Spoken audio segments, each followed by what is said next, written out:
Good evening, everyone, and welcome to Real Talk with Ellison. And I am Ellison. You here on our show, we deal with topics that affect the church as well as the community, and we keep it down to earth. If you're tuning in today, we ask you if you're on Facebook, go ahead and like. If you're on YouTube, please go ahead and show me some love and subscribe to the YouTube channel. Today, listen, we are going to be talking about grief and loss. And before we get started, I want to throw out this disclaimer. If by any time during this show you are feeling triggered or you're experiencing some kind of symptoms that are making you sad, anxious, overwhelmed, or stressed, please click off. Please click off. And I just want to put that out there because we do not want to be a trigger. We want to be a help, right? So listen, we're going to talk about grief, and how you grieve is how you grieve. Some people talk about grief and you shouldn't grieve this way and you shouldn't grieve this way, that way, but grief is how you grieve. It is yours alone. And some people experience grief differently. Some may get angry, and some may decide to grieve in silence, while others feel sad, or they might even feel numb, right? So whatever it is, everybody has a different reaction to loss, and they need different things. So with that being said, I have a wonderful special guest with me on today that's going to be helping us dissect grief and loss, and we have Brigitte Emmanuel. Hi, Hello. Brigitte. Hello, everyone. How are you? Welcome, welcome, welcome. Tell us a little bit about yourself. Well, thank you so much for having me on Real Talk with Ellison. My name is Brigitte, and I live in the North Shore, right off outside of New Orleans in Louisiana. I'm a licensed clinical social worker, and I started my career way back at the turn of the century, working with kids in schools, and Mm, also probably about 10 years after I got my license in New York State, I started private practice. So I've been in private practice a long time, and I've always done that.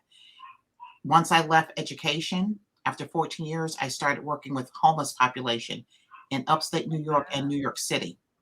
Following wow. that career of 10 years, I started training with NYPD police officers, training police officers. So as they went out into the community, they had an idea of different types of mental health diagnoses that they would Mm, be engaging with. And basically, that came about due to many, many real traumatic and devastating mm, fatal cases that were happening in the New York City mhm, area with people mhm. dealing with mental illness. And that Yeah. happens all over the country. But they really wanted to equip their officers with some knowledge that they didn't get in the Oh, academy. wow. That's So that's amazing. That's yeah, good. Thank you. I mean, that's giving back to the community right there. absolutely. So, And you brought up traumatic. So death in itself, right, is traumatic. Death in itself is traumatic, and um it can cause a person to be impacted in such a way. So as we begin, is there a difference between grief and loss? yes, people take them together, but loss basically is the deprivation of anything that you give high value to. And it could Mm-hmm. be the loss of a person or a thing. It Mm-hmm. can be the loss of a culture, a home, a pet, a loved one, a job, a Mhm. relationship, through divorce, a child. And grief is the process of loss, Okay. of All dealing with right. that loss. Yeah. So, and I'm glad you said that because, as we were talking, previously, I know we were talking about you can even grieve a loss of a relationship, and many people don't know that relationship, is considered a loss, like a divorce or a long-term relationship. Hmm. Is that correct? Absolutely. Absolutely. And grief can be either simple grief, which is, for the most part, no grief is simple. We all know that. A loss is Mm-hmm. a loss, and it can be very traumatizing to lose anything that you value. But simple means that you go through the process, and then you're able to get back into your day to day life, your day to day Mm-hmm. routine. Okay. Whereas complicated grief is a little different. Yeah. Okay. And I want to talk about that. Definitely want to get into that complicated grief because many people don't know about that. But so how does grief affect others? And can our grief affect other people? Allison, have you ever been around a person who is grieving for what you may consider an extended period of time? And how it impacts our relationships. We really don't know what to do. It becomes really awkward. You don't know Mm-hmm. how to help. You don't know what to say. We may have in our mind, like you said earlier, that, oh, they should be over this by now. You know, they was expecting this person to pass, or we may be thinking it's just a cat. You know, what is the Mm, big deal? You know, so it can impact the relationship because we just don't know what to do mm-hmm. with it. Mm-hmm. And sometimes spouses, a spouse, they don't know how to help their mate. Yeah, that's good. So it can impact Yeah. that way. And Okay, so particularly that's if you, good. So like if like I remember when I lost my mother at first there was so much with that I didn't grieve. I didn't have time to grieve. I was busy, taking care of things. But then when the grief hit, it was like, wow, and then I know my husband would say, "Well, how could I help?" What do you say to a person like, "How can I help?" I mean, I don't know. yeah, How I can I mean, help the person that's grieving? I mean, and good for your husband because that is the question. How can I help? What is it that you need right now? And Mhm, sometimes we don't know, and to be simply authentic and say to the person who's asking, I don't know. You know, mhm. and I don't know. Maybe sometimes you just need somebody to just sit there, not talk, but just Right. sit. Maybe you need Just somebody sit to sit there. in the other room and just be in the place. You know, Right. sometimes we just don't know. Mhm. Yeah. So it said that, sometimes spouses may feel inadequate, but, not even just spouses, but friends too, right? Can't Mhm. friends also feel inadequate when it comes to helping their people grieve or being there for them? Absolutely. And even on the job, coworkers, Oh, wow. Yeah. friends can feel, you come in. I've been in situations. I've never been a cat lover until I Mhm. moved to Brooklyn and realized you need a cat to live in Brooklyn. Um, you know, so I We're would not gonna always, talk about New York. yeah, no, we're not. We're not because I love Brooklyn. But you, people would come to the office and say, "Oh, my cat," and they would be all sad. I'm like, "It's a cat," Yeah. you Yeah. know. But you can see that they're really broken up, and you really Yeah. don't know what to say because sometimes it's hard to get out of our own way with our own thoughts and feelings about our preconceived notions about grief. Mhm. Mhm. Yeah. Sometimes when they know you are there and available helps, words cannot. Yeah. Sometimes we don't need you to just say anything. Just sit there, and if we want to say a ear, we don't need you to fix it. Sometimes people want to just fix it, Yeah, right? We yeah, don't we don't need to fix it. it's hard. So another thing I wanted to ask you is what do you do when it is beginning to become your grief, because you said you just sit there with the individual, but now is that a thing? Can I take on the grief of others? Yeah, just Mm-hmm. like we take on any other energy of others. Mm, You mm, know, we definitely can, but then that is our we have control over that now, mm-hmm, you mm-hmm. know? So when we take on any kind of energy, it that's not serving us, we have Right. to get the help that we need Yes. so Yeah. that we can, become whole again, Mm-hmm. and lift some of the weight off of us. Right. And I Mm, think that is so important that you was talking about that wholeness, because when you're grieving, I know sometimes, especially if it's a loss of a loved one, you feel incomplete now, oh, yeah, absolutely. right? So that incompleteness, it we feel like a piece is missing, but we can still be whole and grieve. Absolutely.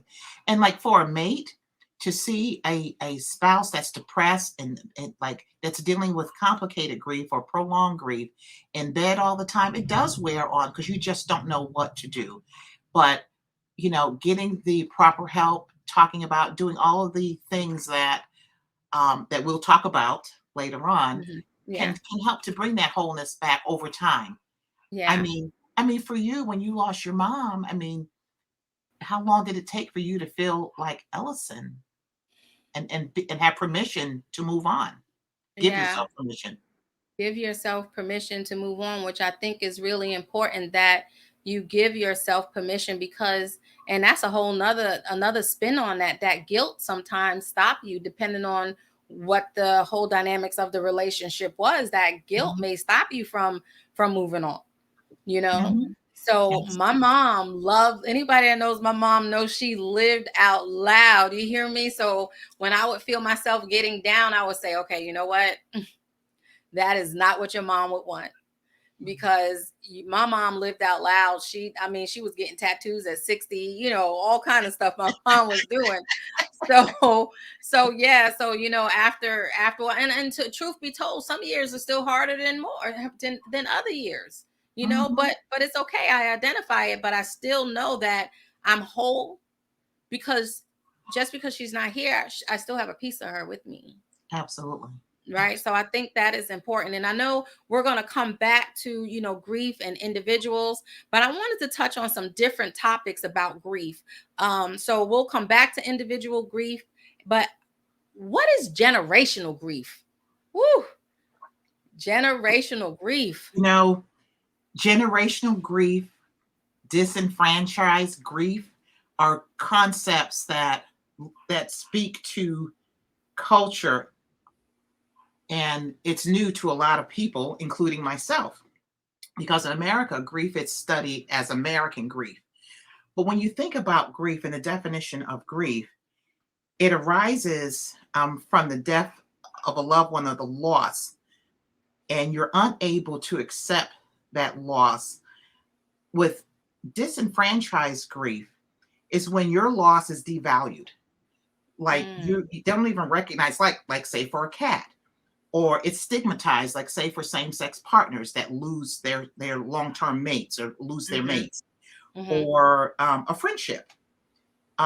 It's just not recognized, or like in suicide of a loved one. Sometimes mm, with suicide, people think, well, they took their life. They wanted, so why are you, right.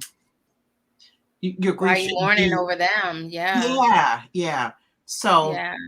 and then you got generational grief, and that is looking at, I just have to read to you the definition of generational grief, if I can Okay. find Yes, it, please educate us, because it because is people so. don't even know about generational grief. Okay, it refers to situations. Now, just listen carefully, where a grief event is so powerful within a family that it is carried on from one generation to the next generation, as in Mm, the loss of a culture, being ripped away from your culture, having your children taken from you in a violent way, and jeez, not being able to grieve, my God. not giving permission to grieve, either because it's going to cost you your life Mm-hmm. or it's going to have some negative outcome for you. So you Mm-hmm. just have to keep on moving. Right. You keep So wait, on. stop, and stop. Y'all know this is Real Talk Absolutely. with Ellison, and when something come in my brain, we go in there, okay? Let's go. So that was so powerful. Generational grief, after generation after generation after generation, whether it's the loss of a culture, or by because I lost my kids, or I lost my spouses, and of course my brain is automatically thinking straight to slavery. But the mere fact of, even if I lose my identity as a culture, that is grieving in a generation. So can we suffer from generational grief and don't even know it? My God, I'm about to answer my own question, because I feel like we're doing it right now. What's the Woo! answer? Yes, Yes. Yes. Yes. We can. yes. Generational grief. I think that is so powerful, because we often talk about grief and how it affects us as an individual, but what about us as a culture? That, man, listen. We can just do a segment. Matter of fact, we should just do a segment on that one. Right. Now, that mother who has had this child, and that child is held hostage for her to keep her child. You better mind, you better do what you're told to do. You better play by the rules, or we're gonna take this child away. Mm, And you know mm, it can happen, and there's nothing you can do about it. yeah. Nothing. You Wow. can't mourn because you got to make breakfast. You got to take Yeah, care of other people's kids. You got to keep going. that's right. There's no That's time right. to mourn. So you Yeah. become that superwoman. You pack it all in and you keep it moving. And then that has changed our DNA over time because we have Yes. been reared to expect that we can take it all on and keep going, keep going, keep it, keep Yes. Yes. And that's going. where the statement, the strong woman comes from. That's where that statement, the strong black woman, comes from. That's Yes. where it comes from, because we think that we have to do it. And then, although it wasn't suppressed like that, as we grew up in the years to come, in the 70s and in the 80s, we were told what goes on in my house better stay in my house. So that's another way that you have to be quiet and suppress how you feeling. And we can't even grieve. Right. And we are Oh told this my too God, shall Jesus. We are pass. talking. Look, if y'all just tuned in, we are talking about generational grief right now. We're going to get back to individual, but this generational grief, we listen, if you guys don't know, y'all need to rewind this after the show's over and hear what she said. Okay, because that generational grief, we can suffer from generations after generation. This is why in 2022, we are still grieving and don't even know it. That's right. And Woo, don't even know it. Jesus, help me. Father, we could have stayed right there. Will you listen? We'll talk afterwards on that one. Mhm. Amen. So I heard you say that you was in a school. Am I right? You was in a Correct. school. Yes, ma'am. Okay. So with the unfortunate event that happened in Texas, the unfortunate event that happened in New York, then there was one in Virginia Beach, then there was one in Oklahoma. It just is on and on and on. Africa had numerous shootings. It's just with all the mass shootings that has been going on, enlighten us on community grief. Oh boy. Well, this is violent trauma. You know what I mean? And it's very, you don't want to you don't want to have, like, say this grief is a bit worse than this grief or this grief. But when you're Right. dealing with community grief, it's the reactions are it's trauma. But Mm-hmm. unfortunately, it's not. We're so used to trauma in our culture. Mm. It's sad, but it doesn't seem to impact us to the degree that it impacts some other cultures because we're so Mm. used to violent trauma. That is Mm. part of our DNA. So we experience it differently. It's not to say that we don't mourn. All those people, 10 people shot at the top supermarket in Mhm. Buffalo. Buffalo. Buffalo. Um, you know, community trauma is dealt with in the community. The community collective has to deal with that because Mm-hmm. it's so overwhelming on so many levels, funeral after funeral after funeral. The Mm. news media, the rush of all the news broadcasters coming to the community, the replay over and over and over. And they say on the news, Mm. that we're going to show something, don't look. And it's like, it's just too much. So a Yeah. community has to really come together and deal with that as a community. Yeah. And they Yeah. do that simply by trying to be more tolerant of other people, Mm. um, trying to live in gratitude, trying to come up with memorial. It's memorializing people starts immediately Yeah. with flowers, with teddy bears, with, say their name type of, Yeah. initiative. And Yeah. So what you're saying is in order for so how is grief shared throughout the community? And what I heard you to say was, with memorials, that's where you see the teddy bears and the flowers. And I want to, what was that question that was said? It said we are desensitized to violence in our communities to the point where we may not expect it, but we are not surprised when it happens. right, sad but true. That is true. That is true. But as a community, right? When you lose, like with all the tragedies that happen, together they come together, they memorialize, and like you were saying, the shows, the news are there, they're showing it over and over and over again, and it's stopping the process of healing, because now you're continually allowing me to replay and replay and replay and replay what happens. And talking about community grief, once the cameras stop rolling, we think things stop. But at that grocery store in Buffalo, what a lot of people might not know is they are dealing with hunger right now because food is not getting there.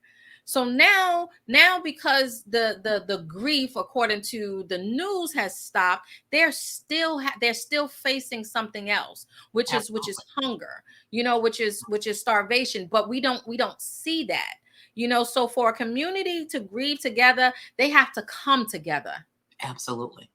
And They have to come together. it gives people an opportunity.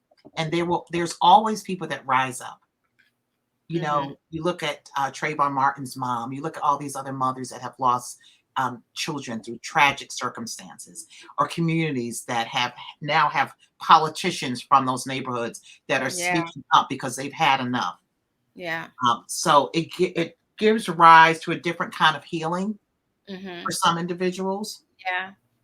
And then it gives opportunities for other individuals. I also know what is happening in Buffalo is that people from other communities are doing drives so that they can pick people up to take them to grocery stores that are outside of their area. Look at that. Yes, yes. And it's just showing other communities that there is different types of needs over here. So I have Hmm. no doubt that there will be two or three grocery stores there. Right.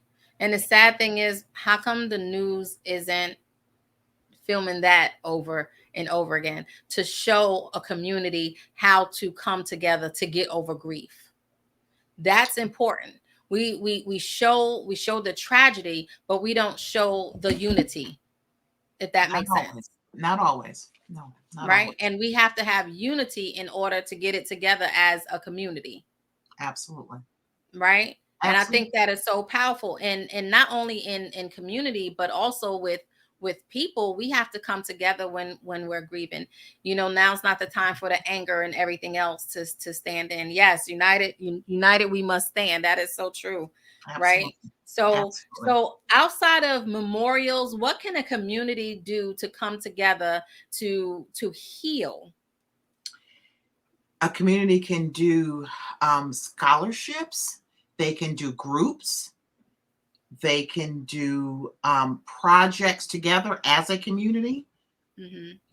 They can strategize, talk, Mm, strategize, pull their resources, their strengths, their experiences, and say, hmm. okay, you have experience with this. What about this? Um, but like you said, nothing starts without talking and coming together. Hmm. It's amazing things can happen. We know from the church, and if you have two or more gathered, you can get some things done. And That's sometimes that's it so just right. takes one, Yes. truthfully. Yes. Yes.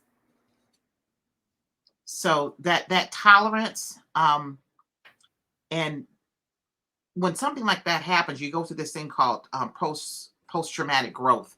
You just start Hmm. to see life in a different way. It's kind of like Yeah. that person who survived cancer. Things that were so important to you now aren't really that important anymore. Right. Things Right. become real grassroots Yeah. of what we Yeah. can do Yes. here and Yes. now. Yeah. Mhm. Yes. That's good. Yes. Prayer walks, support groups. That's right. We have to come together, support one another. And now with technology, we don't have to be right there. Absolutely. We can offer support. So you've been watching Real Talk with Ellison, and we are joined by Brigitte Emmanuel out of New Orleans. She has her own private practice out there in New Orleans, helping out those folks out there with mental illness and every other area that she can help in. And we are discussing grief. And if you just now tuning in, we were talking about generational and community grief. And listen, Brigitte, we're going to have to really come together and talk about, do a whole segment on generational grief. So, amen on that. So, let's go into stages of grief. Okay. Right? Let's Mhm. go into stages of grief. And if you want to list the stages of grief, but then make it clear that just because they're listed in the order does not necessarily mean that that's the order that you're going to grieve in. Absolutely. Mm-hmm. And um, you know, I'm sorry, I just don't have my notes here, but No, you're fine. Kubler-Ross has the 5 stages of grief, and they've just Mm-hmm. been, it's just like evidence-based, and everybody has used it. But there's been other theorists that also have added to that. I think Mm-hmm.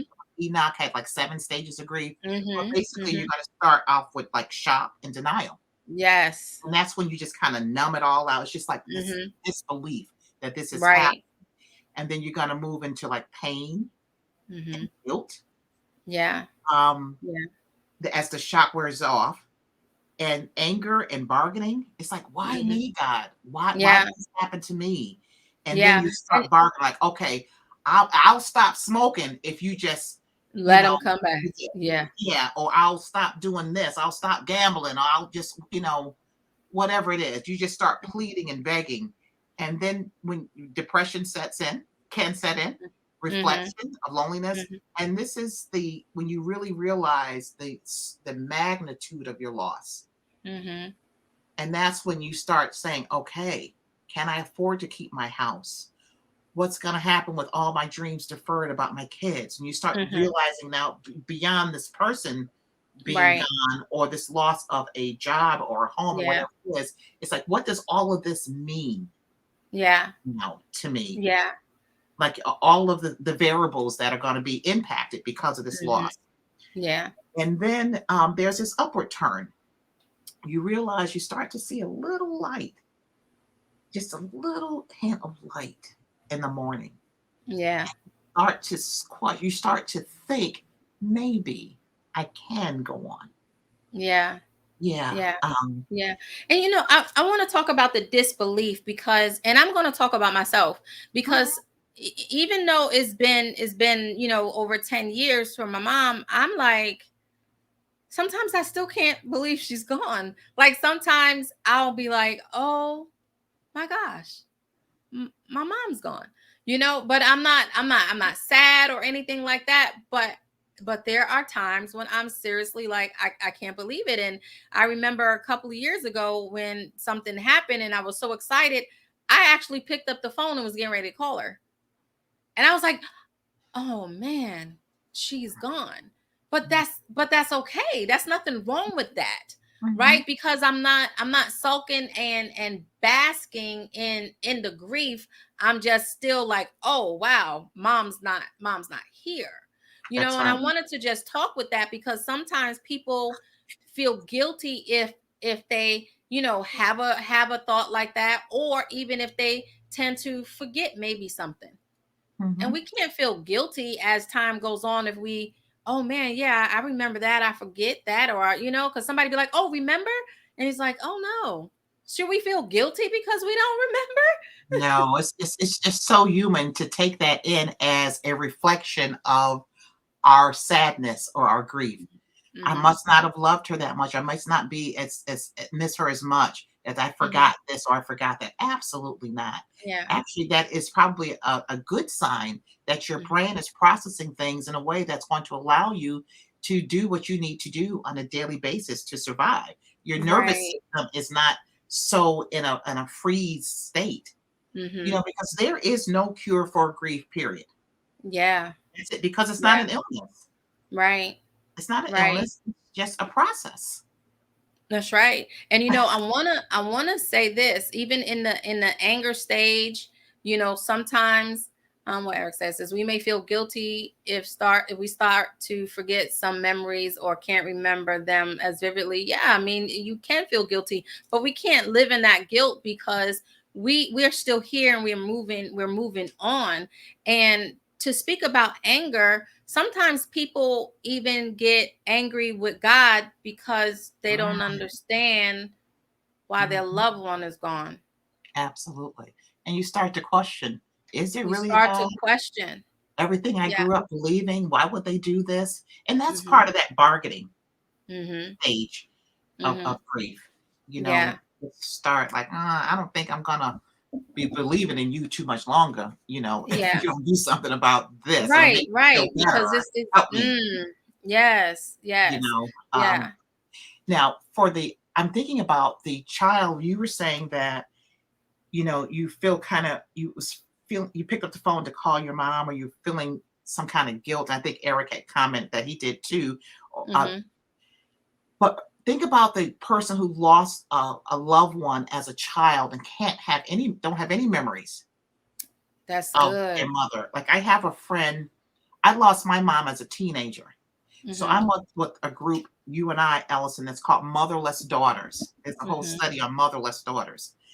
Um, but I have memories of her hand, her fingers, and all those things. I have a friend who lost her mom when she was 5, Wow. and she doesn't remember anything about her mom.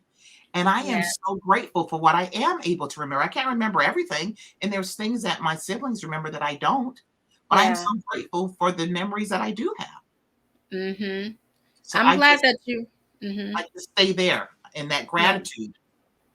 Yeah, and I'm glad that you brought that up because I'm remembered about someone that I had met who unfortunately their mother passed away during childbirth.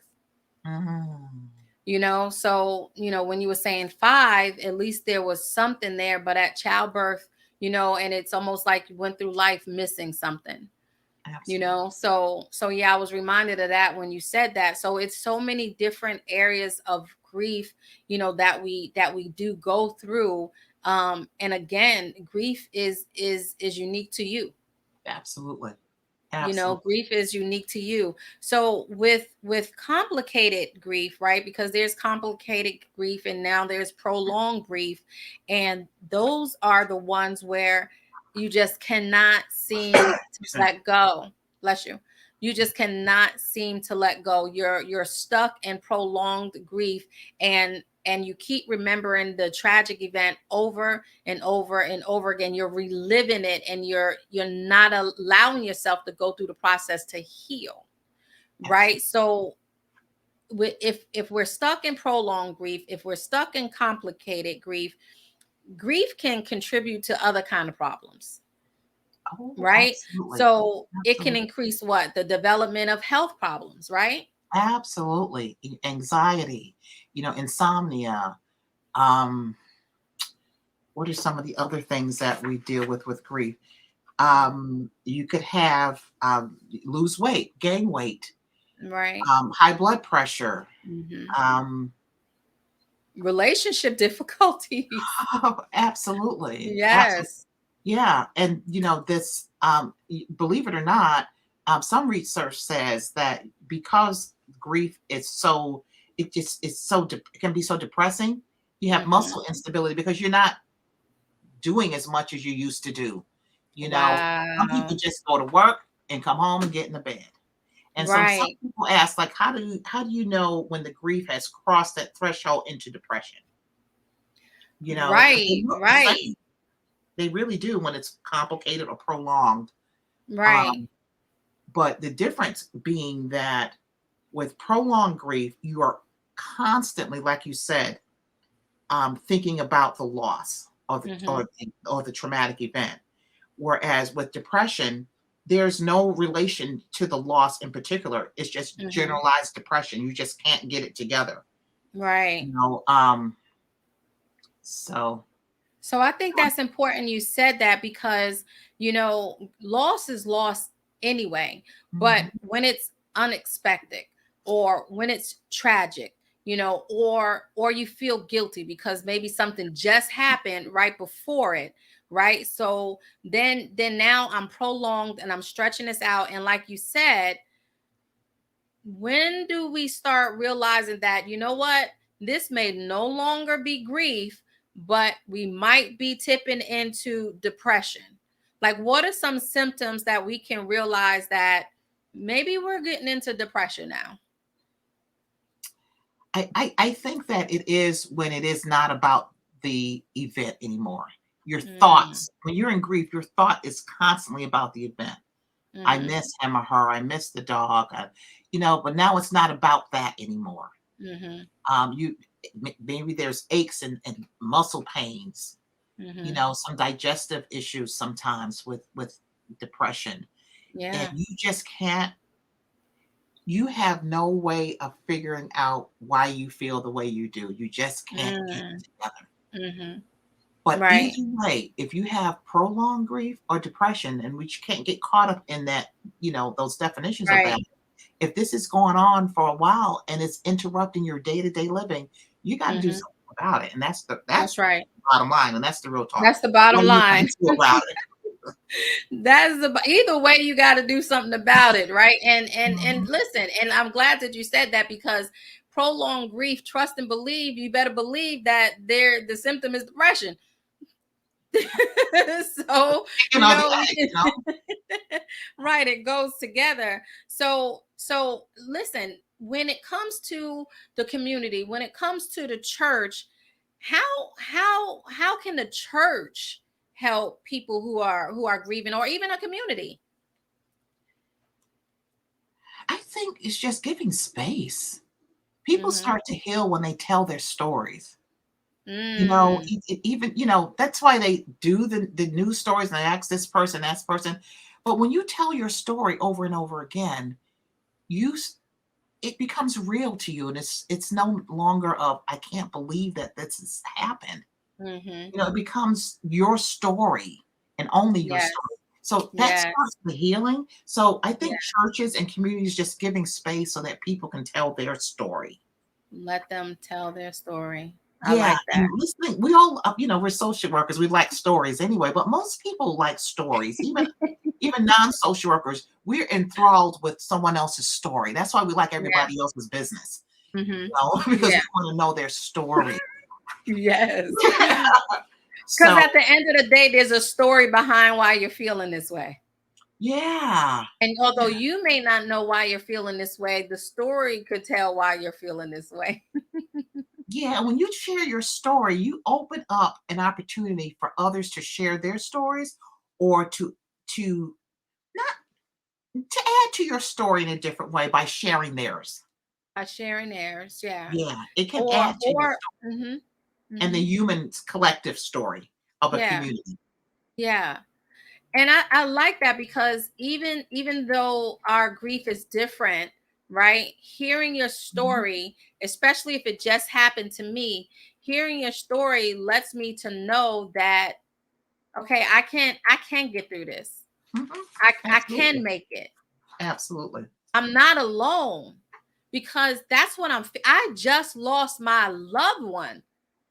So it's important for us to not feel alone Mhm. because that's Absolutely. one of the feelings. I'm feeling alone. And we know as a people of color that modeling and role models and seeing other people that have done it speaks volumes.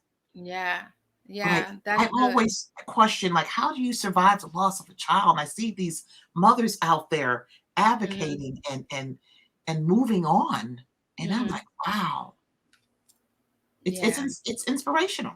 It really Yeah. is. Yeah. So it said the church may maybe the church must be ready to help in prayer when they want help. I think that's powerful right there, when they want help. Because right now, let me have my grief. Let Absolutely. me grieve, right? We must Mhm. also be equipped with the knowledge about outside resources. That's really good. So we can Mhm. direct those who are not skilled to help. Yes, even the scripture says seek wise counsel. So if we the church don't, we pray, yes, we have the scriptures, but there's nothing wrong with saying, you know what, here's the number to Brigitte Emmanuel. Absolutely. Because there's room for spiritual, help and professional Yes, help. yes. And the question always for any helping anyone with anything is, "What is it that you need right now?" Hmm. Yeah, And we yeah. don't always ask that. We just sometimes assume Hmm. that people need, Yeah. things, but just ask the question and trust what folks tell you they need. Yes, yes, yes. So, how important is it to know that moving on doesn't mean forgetting? right? You can go ahead and continue to have a life. You can have new experiences. You can form new relationships and loving the person that is lost, right? How Absolutely. important is it? It's it's vital Mhm. Mhm. It's because very you have vital. to. You Mhm. have to. Mhm. Um, because what's the alternative? Being Oh, that's stuck. good. If I don't move on, if I don't form new, so I'm everything I just asked you, I'm gonna reverse that. Right? I said moving on doesn't mean forgetting. So what if I don't continue on? What if I don't develop new experiences? What if I don't form new relationships? Right? What if I don't sit there and try to give my love to someone else? You said, what's the alternative? Mhm. Loneliness. Right. Right. And that's not the human condition. We're not meant to be alone. We saw that during COVID. We're not Mhm. we are Yes. social beings. So Yes. you will get there. And I Mhm. always, like you said earlier, caution on people defining how your mourning and your grieving looks. You have to be Yes. authentic to yourself, what it is for you. That's right. You will get there, but you have to Mhm. believe that you will get there and get the help that you need when you feel Yes. like you need it. But Mhm. just, isolating and is not it at all. Yeah. And let's talk a little bit about denial. About Mhm. denial. I think that's important too because, when I say denial, I think about, a few people where it's like, oh, what happened, and Mm. they almost scared to grieve, or almost scared to share that, yeah, I'm still grieving, or yeah, it still hurts. Yeah, But why it's wouldn't they be? okay, You right? open up that onion, people don't know if they can get it back together. You gotta go Mm, to work, you gotta take kids, you got things to do. You can't be, mm, we was taught this 400 yeah, years ago. You yeah, gotta keep it moving. You can't yeah. open up this onion because you may just fall apart with all of the trauma Mm, that you're holding in your my body. God. And the bottom Yeah. line is the body, doesn't lie. The body Mhm. keeps the score for sure, and Mhm. we're holding it and it's affecting us, and our nervous system's affecting our bodies because we're keeping it in. We won't open up that onion because we don't have time. We got things to Right. do. Right. Right. Um, So so so so that is so powerful because and I'm sure you hear this in counseling, like, I don't talk about my past. I don't want to talk about that. I don't want to bring this up. I don't want to think this, and I don't, but all that is a part of us. All of that is that onion, absolutely. right? All of that is that onion. And in the name of keeping it moving, we wonder why we irritable, bitter, angry. I love clients that say, I don't want to talk about that when they come to counseling. Yes. I never Yes. ever say, why are you here? My brain says Yes. that, but my Yeah. body doesn't and my mouth doesn't.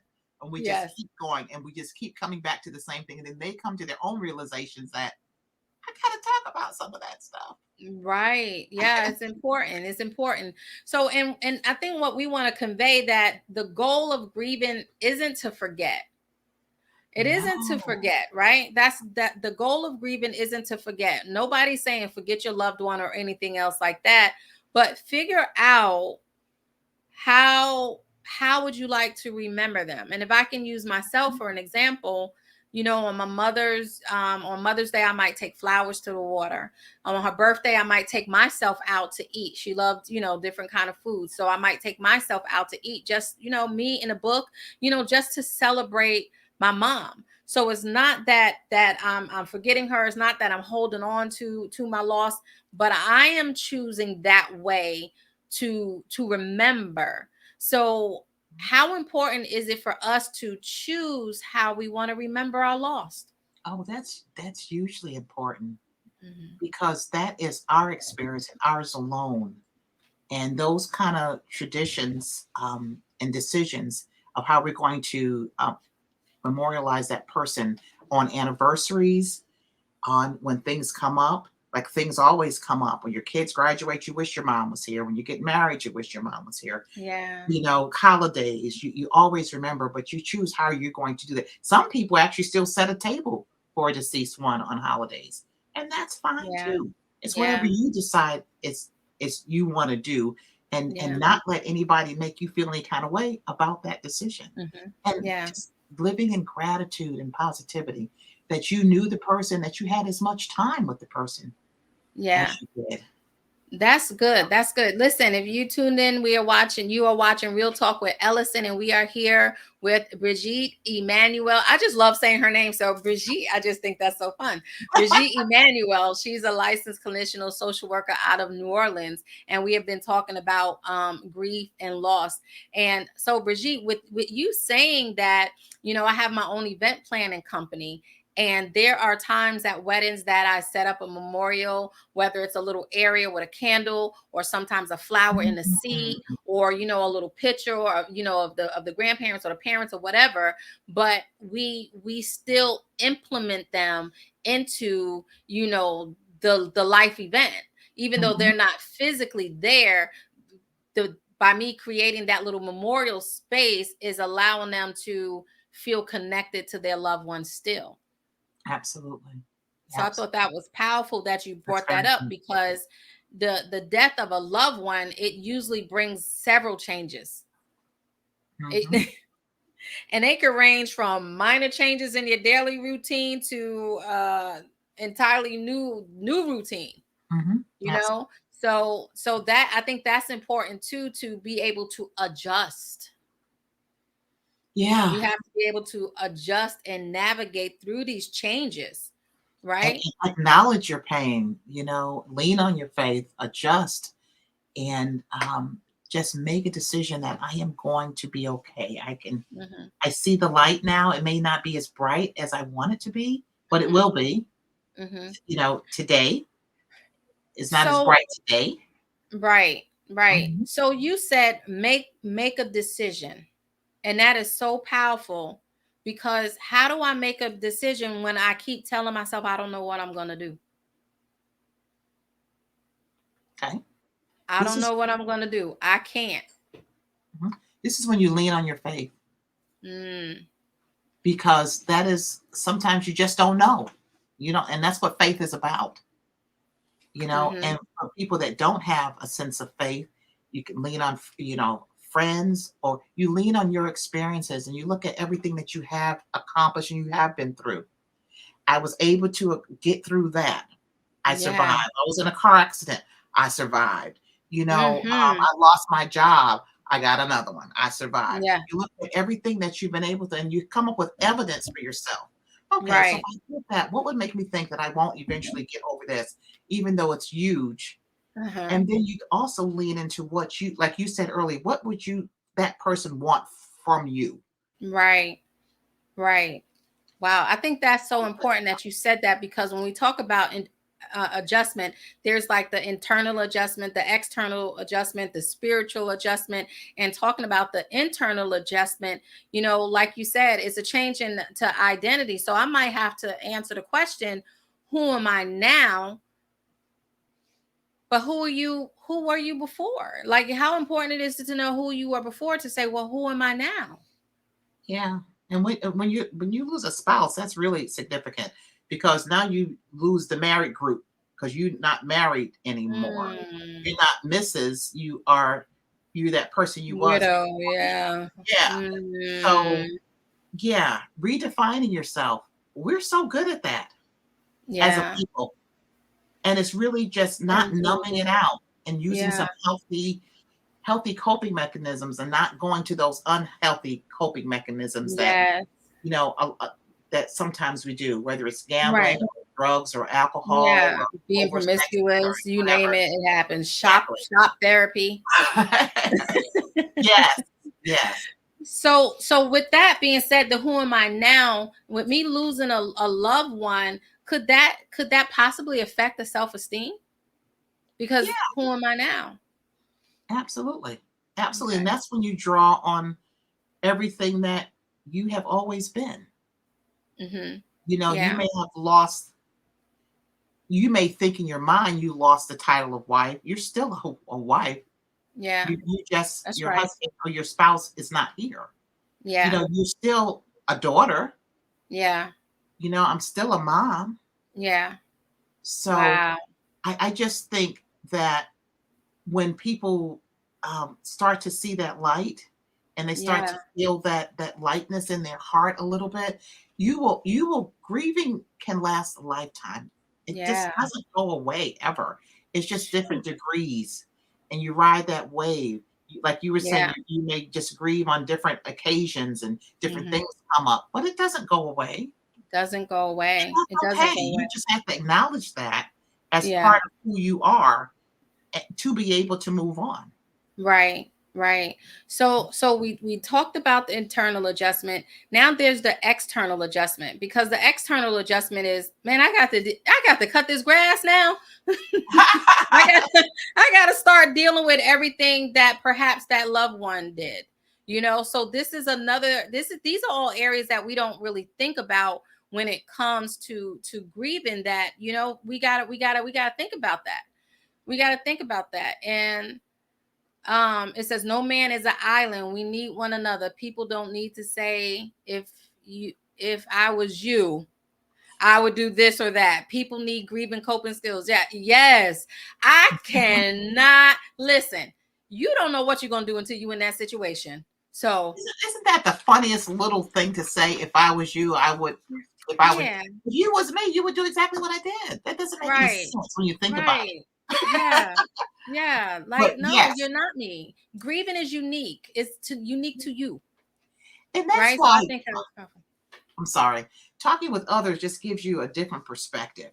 Because what I Yeah, heard you say is, now I'm going to get some extra exercise cutting this grass. right. See I'm going that? to be in shape, is what I heard you say. Because now Yes. I don't have to go to the gym. I can't, Right. maybe I can't afford the gym now, but I can cut this grass because that is exercise and movement. So turn So, your negative into a positive. but you can't really do that when you're grieving. So that's why friends and others can help you see things in a Yes. different way. Yes. Yeah. Yes. And I like the way you did that, because I was saying, well, you got to cut the grass, or you got to cook, and you got to do this. And then you showed how that helper could turn it right around and say, so you're going to exercise more. Oh, you're going to sweat those, burn those calories. Right. I love the way you did that. Mhm, That was great. That was mhm. great. And then sometimes we have a spiritual adjustment, right? And there could be changes to our beliefs and our values and our assumptions about it's, especially with mass shootings, and we losing our loved ones, about the world. Like, for example, I'm like, is this fair? This is not fair. We all of a sudden, it's not fair now. Right. And it's hard to understand. And they didn't teach us that in school. So I don't even know the answer to that other than leaning on Mhm. a faith, because it's just too much. And That's and right. that is the real talk. Yes. It's Yes. like, how do you even, other than just listening to people and being there, there's just no way to even Yeah. conceptualize this kind of carnage that we're seeing. Yeah. That's good. Yeah. That's good. That's really good. I know we're coming down to the last like 6 minutes, but I want to really definitely talk about coping skills.